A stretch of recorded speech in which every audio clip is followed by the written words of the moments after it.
everybody and welcome back to my YouTube channel. Today I just wanted to do a video where I am doing a plan with me. It won't be too long, just that I'd take you guys along for the ride. So sit back, relax, and here we go. So the kit that I'm using is from Planner Goddess Studios, and I got this kit a bit time ago. I believe that Vanessa is closing her store, so if it is still open I will have it linked below, and if not, apologies. I love this store. It's been one of my favourite go-to Australian sticker stores, so it's an unfortunate turn of events to lose it, but I can't not use this kit because it is just gorgeous. Unfortunately the yellow, you can't really see any of the font because it's in white, but you can kind of see it in person. Just grabbing all of the date cover stickers. I forgot that there were date dots, so I will get back to those shortly and I'll put those on. But I went through my planner over the weekend and I realized that I didn't plan last week and that this week isn't planned. As I've said in a few of my other videos, I've pre-planned most of 2024 just due to being on maternity leave and not really having the time to sit down and plan. So I thought that I would actually plan this coming week because I do have a few things that will be coming up. And yeah, just laid down the washi, and the washi came in 2 strips. I noticed a few companies are doing this now just to break up the washi, that they'll do a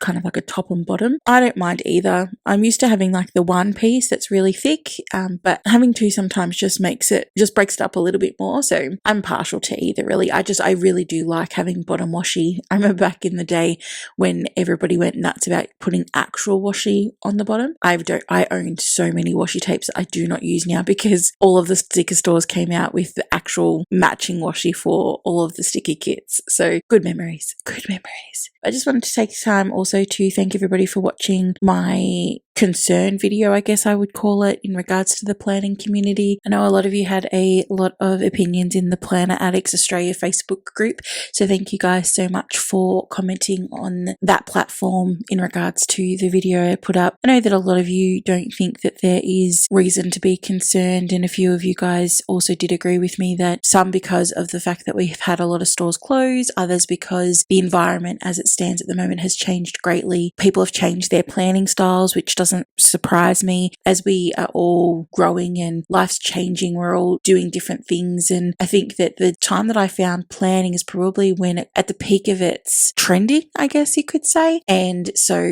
when I joined and watching how it was then, and then it amalgamated to be Kiki K Diaries, Happy Planners, Erin Condren, and then you were one of those particular parties, and then it kind of changed to, we had to fill in all the space, then it changed to whitespace. So maybe it's just a follow on from all of that kind of stuff. I know that a few people were saying that they've gone digital planning now. I think maybe even the pandemic had a lot to do with the fact that people's plans did change during that time and people kind of got used to not having things to do. I'm not sure what I'm going to do next year, but recently the thought of going back to a happy planner has appealed to me. I own so many inks and so many stamps. I can kind of do a few things myself. There's heaps of stamps out there to do with planning, and maybe next year I might move back to a happy planner. That's what I started with. And yeah, that's this week's plan. Thank you guys so much for watching, and I hope to catch you in the next one.